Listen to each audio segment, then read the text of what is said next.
Halo Sobat Sehat semua, Assalamualaikum warahmatullahi wabarakatuh. Salam jumpa kembali dengan saya Sugito di channel Berbagi Sehat, channel edukasi dan motivasi seputar asam lambung, GERD, anxiety, psikosomatis.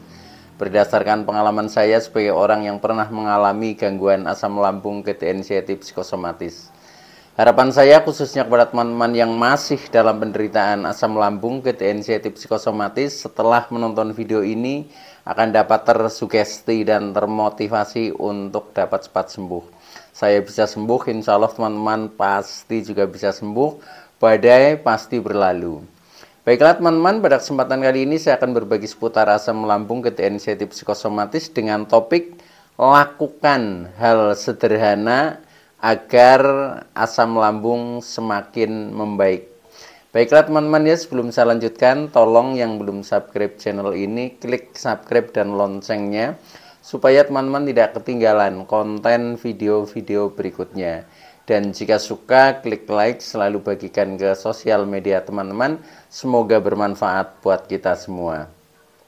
Baik, kita lanjutkan. Jadi topik kita kali ini adalah lakukan hal sederhana ya, agar asam lambung semakin membaik. Nah teman-teman semua, perlu kita sadari bahwa penderitaan asam lambung, GERD, anxiety, psikosomatis yang disebabkan oleh multifaktor ya, baik itu faktor fisik maupun faktor psikis, dengan sensasi yang sangat beragam ya, mulai dari ujung rambut sampai dengan ujung kaki yang sering kita kenal sebagai 1001 rasa sensasi. Memang sungguh luar biasa, sungguh dahsyat, dan perlu kita tangani dengan bijak agar penderitaan asam lambung, GERD, anxiety, psikosomatis dapat cepat membaik hingga sembuh total. Nah khusus pada season kali ini ya, saya angkat topik ini yaitu hal sederhana ya, agar asam lambung bisa semakin membaik, dalam arti menjadi normal ya, sehingga kita menjadi terbebas dari gangguan asam lambung, GERD, anxiety, psikosomatis. Ini penting ya buat kita yang masih di fase-fase pemulihan khususnya ya, karena dengan kita bisa istilahnya menerapkan, walaupun ini sifatnya hal-hal sederhana, hal-hal yang sifatnya harian, kita terapkan dengan baik, akhirnya kita menjadi membaik. Nah ini sebenarnya juga suatu perjuangan, tetapi yang ringan-ringan saja lah, ringan-ringan saja, tetapi hasilnya itu nyata ya. Nah ini penting untuk kita sadari dan untuk kita praktekkan. Nah untuk itu tolong ya simak video ini sampai dengan selesai supaya tidak gagal paham, dan alangkah baiknya jika teman-teman juga menonton ya video-video saya yang lain, karena di setiap video ini saling berhubungan ya, saling melengkapi. Akhirnya pemahaman kita tentang seputaran gangguan ini jauh menjadi lebih komplit ya. Nah dengan komplitnya pemahaman atau referensi yang kita pahami, maka akan mempermudah ikhtiar kita secara holistik ya, untuk keluar dari jeratan gangguan asam lambung, GERD, anxiety, psikosomatis hingga sembuh total. Nah baik teman-teman ya, langsung saja kepada topik permasalahan ya. Ketika kita masih dalam posisi ya, atau dalam fase yang memang belum, istilahnya belum sembuh, memang banyak jalan ya, banyak hal, banyak metode, banyak cara ya, banyak siasat, trik dan lain sebagainya yang harus kita lakukan ya, mengingat karena penyebabnya juga multifaktor sehingga solusinya juga multi juga. Nah untuk itu mudah-mudahan dari beberapa istilahnya metode ya, cara, nah ini teman-teman nanti akan bisa menemukan salah satu yang paling simple ya, salah satu yang paling cocok. Nah disitulah nanti kita akan berubah ya, akan berubah menjadi semakin membaik dan akhirnya menjadi sembuh teman-teman ya. Nah pada kesempatan kali ini ya, ini ada beberapa hal yang ketika kita belum membaik, memang itu ditandai dengan istilahnya sensasi itu masih sering muncul ya. Contohnya kita masih sering merasakan kepala berat ya, pusing-pusing, keliengan, migrain, kemudian kadang mata buram ya, telinga berdenging, hidung mampet seperti flu tapi tidak flu ya, kadang mulut terasa asam ya, untuk makan saja rasanya nggak enak, bahkan kadang seperti mual ya, bahkan seperti mengganjal di tenggorokan ya, termasuk di sensasi-sensasi yang lain. Contohnya dada masih kadang terasa panas, terasa nyeri, nafas pendek, kemudian bahkan ada yang sakit berpindah-pindah di seputar dada ya, belum yang kadang leher agak kaku, badan terasa pegel, linu-linu dan lain sebagainya, seperti meriang ya, bahkan tensi juga kadang seringnya naik ya. Ketika asam lambung naik, kecenderungannya tensi juga naik ya, seperti yang pernah saya alami juga seperti itu ya. Apalagi yang kadang kita masih merasakan ya, perut selalu merasa penuh walaupun itu belum makan ya itu. Kemudian hariannya sering merasa kembung, begah, sembelit ya, perih dan lain sebagainya. Bahkan ada ya kadang yang rasa senut-senut ya di dalam perut kita itu seperti itu ya, sampai dengan BAB tidak lancar ya. Pokoknya banyak sekali sensasi-sensasi ya, termasuk kadang kita tangan, kaki itu rasanya hari-harinya dingin ya, susah berkeringat ya. Nah, itu semuanya adalah sensasi-sensasi yang sering kita alami teman-teman ya. Belum sensasi psikis ya, yang membuat kita kadang menjadi cemas, menjadi khawatir, menjadi was-was, menjadi ketakutan ya, untuk keluar rumah saja takut, bepergian jauh apalagi ya. Kemudian masuk ke kerumunan juga kita tidak percaya diri ya, apalagi ketika kita masih ada rasa-rasa keseimbangan tubuh itu sepertinya oleng ya, jalan saja sempoyongan. Nah, itu bagian dari 1001 rasa sensasi teman-teman ya. Bahkan ada kadang sensasi yang kita rasakan tetapi kita bingung untuk memberikan nama karena aneh ya, karena aneh dan ini apa ya, baru pernah kita rasakan. Nah, itulah uniknya gangguan asam lambung ketensiatif psikosomatis. Nah, itu semua yang harus kita kenali ya, harus kita kenali supaya kita tidak menjadi semakin cemas ya, tetapi kita menjadi semakin percaya diri dan mengerti ternyata itu semua sebenarnya tidak apa-apa ketika kita sudah bisa mengendalikannya. Nah, itu teman-teman ya. Nah, ini ada beberapa hal supaya asam lambung kita menjadi semakin membaik, dalam artian semakin normal ya, karena dengan asam lambung yang normal akhirnya juga tidak terjadi GERD ya. Tidak terjadi GERD, akhirnya sensasi juga akan berkurang ya.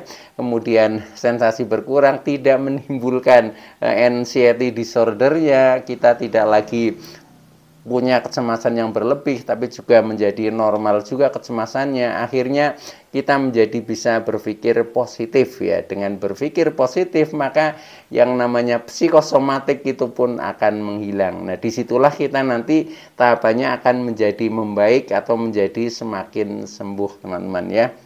Nah, ada beberapa hal sederhana yang ini sebenarnya perlu kita praktekkan atau perlu kita sadari dalam keseharian kita ya, keseharian kita. Nah, dengan kita menyadari ini, kita lakukan, kita praktekkan, insya Allah nanti membuat asam lambung ini menjadi semakin normal ya, semakin membaik ya, yang akan menghantarkan kita terlepas dari gangguan ini.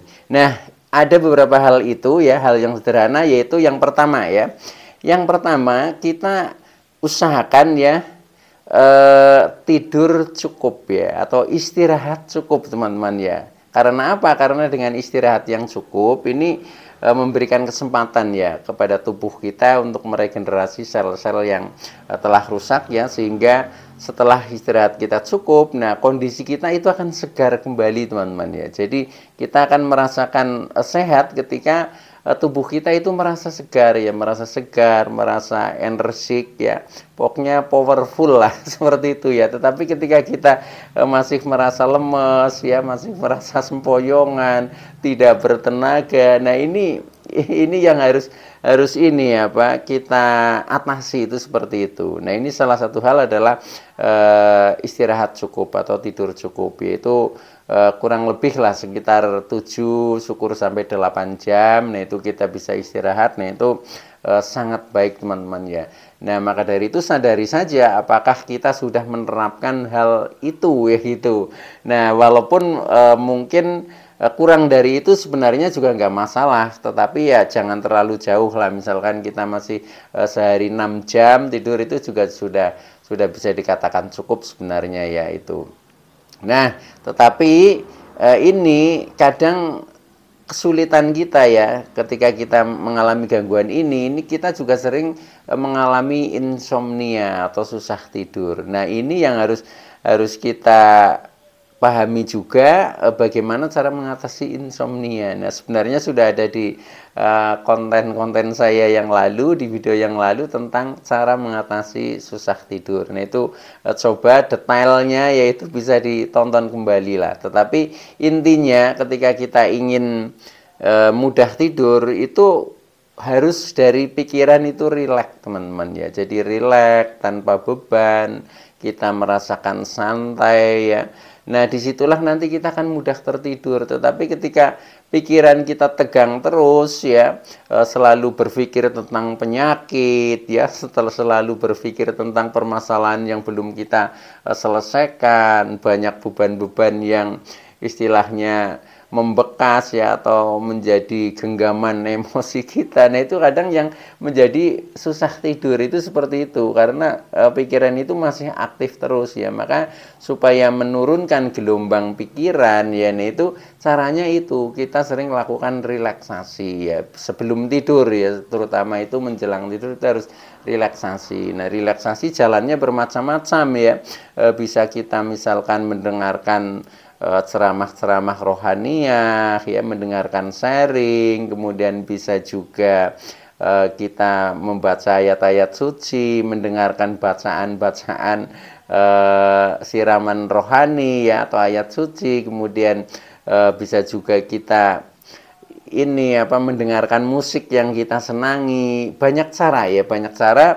Nah, itu tinggal teman-teman itu mana yang kira-kira lebih cocok, nah itu lakukan saja. Itu insya Allah nanti akan menjadi mudah tidur itu seperti itu. Nah, kemudian yang kedua ya, jadi selain tubuh kita itu tadi adalah butuh istirahat ya, kita penuhi ya. Kemudian hal yang kedua ini hal yang sederhana juga ya, yang harus kita lakukan supaya asam lambung kita jauh menjadi lebih membaik, yaitu tubuh ini harus digerakkan, teman-teman ya. Jadi memang tubuh kita disetting sedemikian rupa ya, itu untuk bergerak ya. Karena dengan kita banyak gerak ya, ya minimal cukup lah geraknya, ini akan memperlancar ya, memperlancar seperti metabolisme pencernaan, memperlancar aliran darah, memperlancar oksigen dan lain sebagainya. Nah, maka dari itu kita harus bergerak, atau istilahnya olahraga ringan lah.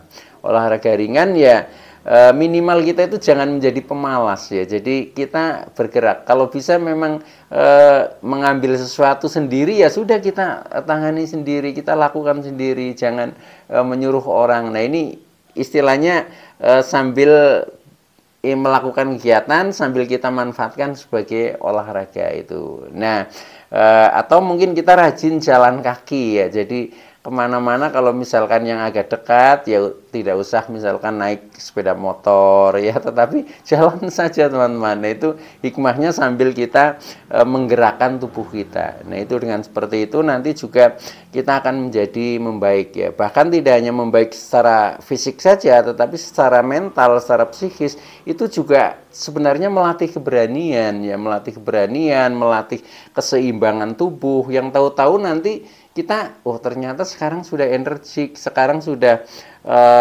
berani. Nah, itu latihannya dari hal-hal kecil seperti itu, teman-teman ya. Maka lakukan saja ya olahraga ringan ya. Jangan mager lah, jangan malas gerak. Itu khususnya bagi teman-teman yang kadang di fase masih terendah, itu memang kadang untuk bergerak itu susah ya. Apalagi ketika kita jalan saja masih sempoyongan ya, takut jatuh. Itu juga pernah saya alami seperti itu. Tapi dengan kita bertekad ya, berniat, insya Allah pasti bisa, teman-teman. Jadi sedikit demi sedikit sesuai dengan kemampuan kita. Yang penting niat kita arahnya ke sana. Nah, nanti pasti akan sampai, itu seperti itu. Nah, itu hal yang kedua ya. Kemudian hal yang ketiga ya, usahakan dalam setiap hari kita itu terkena sinar matahari, teman-teman. Jadi ya anggap saja berjemur lah ya, berjemur itu.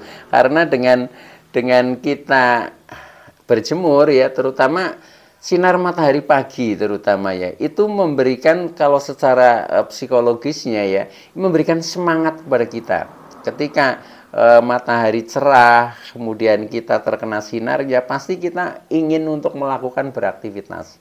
Karena memang ada energi positif yang masuk ke dalam diri kita yang membakar semangat kita. Makanya ketika sinar matahari itu terasa hangat, sebenarnya itu juga memberikan semangat ya. Beda dengan ketika misalkan di pagi hari mungkin mendung ya, apalagi agak gerimis ya, agak hujan. Nah, biasanya kita mau aktivitas kan males ya. Ini itu karena memang tidak ada sinar ya, tidak ada sinar yang kuat yang menghangatkan tubuh kita. Maka dari itu selain kita berjemur, katakanlah mendapatkan vitamin D yang sangat bermanfaat di dalam tubuh kita, itu kita juga secara psikologisnya kita akan mendapatkan energi semangat untuk beraktivitas. Nah, itu maka dari itu usahakan ya, walaupun mungkin tidak lama ya, tetapi usahakan kita terkena sinar matahari langsung ya, itu jadi seperti itu. Nah, lebih idealnya itu di pagi hari, itu seperti itu. Nah, itu jadi rajin saja berjemur ya, katakanlah cukup setengah jam lah kita terkena sinar matahari, itu saja sudah bagus ya, itu seperti itu. Nah, itu yang ketiga ya. Kemudian yang keempat, hal sederhana yang perlu kita lakukan ya, yaitu mencoba sering keluar rumah, teman-teman. Jadi jangan suka duduk-duduk ya, atau apalagi tiduran di dalam rumah atau di dalam ruang. Usahakan itu keluar rumah. Jadi kita menyatu dengan alam ya. Menyatu dengan alam ini energinya sangat positif ya, akan memberikan kedamaian dan ketenangan kepada diri kita ya. Contohnya misalkan kita keluar rumah bisa juga ke kebun ya, bisa juga ke sawah, bisa juga mungkin ke sungai ya. Yang dekat pantai mungkin ke pantai. Nah, ini sangat bagus ya, sangat bagus. Apalagi kita sambil istilahnya menikmati keindahan-keindahan alam di sekitar kita ya. Nah, ini akan menyejukkan sekali sehingga rasa-rasa yang membuat kita menjadi terkena anxiety, psikosomatik itu pun akan terkikis ya, sehingga yang masuk adalah energi positif ya. Nah, akhirnya kita menjadi membaik, itu seperti itu ya. Walaupun memang kadang kita bingung ya, apa betul seperti itu ya. Tetapi kalau dilakukan mungkin hanya sekali dua kali, kadang belum apa-apa. Jadi ini bahasanya bahasa cara kerja semesta ya. Cara kerja semesta itu butuh proses ya, butuh proses. Bagaikan kita menanam lah ya, menanam biji misalkan atau benih ya. Untuk tumbuh itu kan butuh waktu ya. Tumbuh apalagi sampai agak tinggi, daunnya lebat, kemudian berbuah. Nah, disitulah ketika kita sudah sampai berbuah, artinya kita sudah merasakan ternyata kita sekarang sudah sehat. Itu seperti itu, teman-teman. Nah, itu maka butuh proses, maka jangan di sini dibutuhkan kesabaran, itu seperti itu. Tapi yakin saja bahwa yang dilakukan ini adalah sudah benar dan pasti akan mendapatkan hasilnya lah, seperti itu. Jadi istilah badai pasti berlalu itu juga sesuai dengan kerja kita, sesuai dengan ikhtiar kita, itu seperti itu, teman-teman ya. Jadi yang namanya hasil itu tidak akan mengingkari usaha kita. Kalau memang kita konsisten, kita optimis, kemudian kita jalankan, itu pasti akan menghasilkan sesuatu yang menjadi lebih baik, gitu, seperti itu. Nah, baik ya, itu yang keempat, jadi rajin keluar rumah ya. Kemudian yang kelima ya, ini tentang postur tubuh ya. Postur tubuh ya, itu kecenderungannya kita itu sukanya itu membungkuk ya. Terutama saya sendiri ya, itu seperti itu. Nah, itu kalau duduk ya begini, ini membungkuk ya, sehingga antara ini lambung dan kerongkongan ya, ini seperti mendekat ya, mendekat sehingga mungkin katup esofagusnya menjadi terbuka sehingga mudah terjadi GERD ya. Tetapi ketika kita tegak lurus ya, nah seperti ini posisi duduk yang tegak ya, kalau membungkuk seperti ini ya, jadi lebih rendah. Nah ini usahakan sikap kita itu selalu di posisi yang tegap ya, yang tegak seperti ini. Ini akan menjadikan tidak mudah terjadi GERD ya. Akhirnya tubuh kecenderungannya menjadi lebih membaik karena tidak terjadi GERD, sehingga sensasi-sensasi yang ditimbulkan dari GERD itu pun tidak akan muncul ya. Itu sadari saja. Jadi ketika teman-teman entah itu berdiri, entah itu duduk, itu usahakan jangan membungkuk ya. Jadi usahakan lebih dominan ya, sikap kita itu tegap, itu seperti itu. Nah, itu lebih menguntungkan. Nah, itu yang kelima ya. Kemudian yang terakhir ya, yang keenam, kita jangan istilahnya beraktivitas berlebihan ya. Jadi secukupnya saja ya, apa-apa itu secukupnya, itu yang terbaik itu seperti itu. Aktivitas berlebihan contohnya jam kerja terlalu melantur lah, seperti kita menjadi begadang ya, seperti itu kadang kita efeknya menjadi kecapean. Nah ketika kita kecapean ya sudah, kita akan mudah untuk kambuh, contohnya seperti itu. Nah itu teman-teman ya, beberapa hal yang harus kita sadari, kita pahami, dan syukur dipraktekkan. Insya Allah itu hasilnya akan kita rasakan sendiri ya, akan menjadi semakin membaik, seperti pengalaman-pengalaman yang saya alami juga seperti itu ya. Itu seperti itu. Nah baik teman-teman ya, itu dulu yang bisa saya sampaikan, kurang lebihnya mohon maaf ya. Terima kasih atas like, subscribe, serta komennya. Saya Sugito dari channel Berbagi Sehat. Saya bisa sembuh, insya Allah teman-teman pasti juga bisa sembuh, badai pasti berlalu. Oke, terima kasih, sekian, wassalamualaikum warahmatullahi wabarakatuh.